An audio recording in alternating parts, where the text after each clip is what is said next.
Hi everyone, welcome to my channel. இன்றைக்கு நாங்கள் வீடியோவில் ரெண்டு முக்கியமான பொருட்கள் மட்டும் வச்சு ஒரு ஸ்வீட் ரெசிபி செய்ய போகிறோம். எப்படி செய்கிறதுன்னு சொல்லி பார்க்குறதுக்கு வாங்க வீடியோக்குள்ளே போவோம். ஃபர்ஸ்ட்டாக நாங்கள் ஒரு ட்ரேயில் பட்டர் அப்படி இல்லாட்டி எண்ணெயை பூசி வச்சுக்கிற வேணும். அடுத்து ஸ்வீட் செய்கிறதுக்கு நான் 1/4 கிலோ அளவுக்கு உருளைக்கிழங்கு எடுத்து அதை நல்லா வேக வச்சுட்டு தோல் உரித்து எடுத்திருக்கிறேன். இந்த கிழங்கு ஒரு பவுலில் சேர்த்துட்டு நல்லா மேஷ் பண்ணி எடுத்துக்கோங்க. இது மாதிரி மேஷர் இல்லாட்டியும் பரவாயில்ல, கையாலேயே மேஷ் பண்ணி எடுத்துக்கோங்க.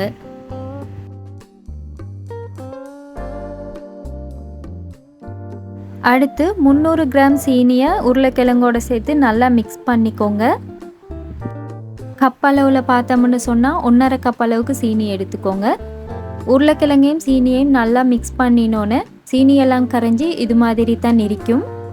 இந்த மாதிரி அளவுக்கு நல்லா கரைச்சி எடுத்துக்கோங்க. கட்டியல் இருக்கிற மாதிரி இருந்தால் நீங்கள் பிளெண்டர் ஜாரில் கூட ஒரு தைனம் அரைச்சி எடுத்துக்கோங்க. இதிலேயே நீங்கள் மில்க் பவுடர் 3 டேபிள் ஸ்பூன் வரைக்குமே சேர்த்துக்கொறையிலும். சேர்த்திங்கன்னு சொன்னால் நல்லா க்ரீமி டேஸ்ட்டோடு இருக்கும். ஆனால் நான் இன்றைக்கு ஒன்றும் சேர்க்கல. அடுத்து நாங்கள் இதை ஸ்வீட் செய்ய போகிற சட்டிக்கு ஊற்றிட்டு சட்டியை ஸ்டவ்வில் வச்சு கையெடுக்காமல் மிக்ஸ் பண்ணி கொண்டே இருக்க வேணும்.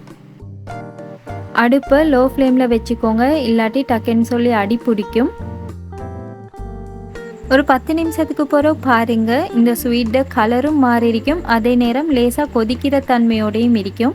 இப்போ இதில் 3 ஏலக்காவை தட்டி அதோட பவுடரை மட்டும் சேர்த்துக்கிறேன். இதோடவே 2 பிஞ்ச் அளவுக்கு உப்பும் சேர்த்து நல்லா மிக்ஸ் பண்ணிக்கோங்க.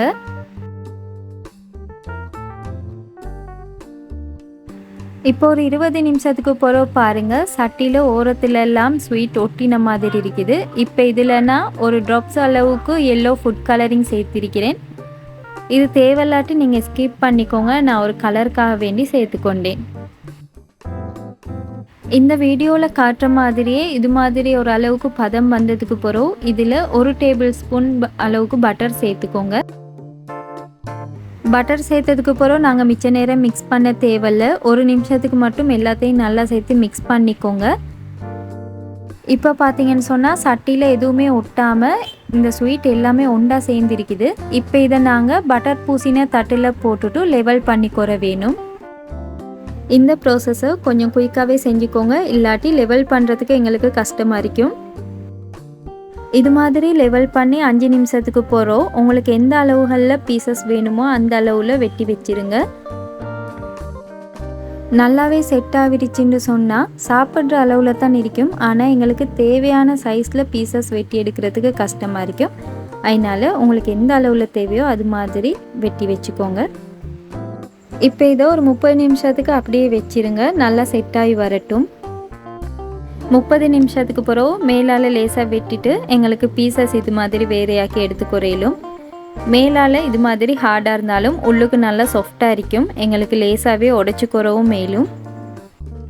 முக்கியமான 2 பொருட்களை மட்டுமே வச்சு ஈஸியாக செய்ய வேண்டிய ஒரு ஸ்வீட் ரெசிபி. கட்டாயம் நீங்களும் செஞ்சு பாருங்கள். இந்த வீடியோஸ் உங்களுக்கு பிடிச்சிருந்தா சப்ஸ்கிரைப் பண்ணி சப்போர்ட் பண்ணுங்கள். இன்னொரு ரெசிபி ஒன்றோட உங்களை சந்திக்கிறேன். அது வரைக்கும் bye, take care and thanks for வாட்சிங்.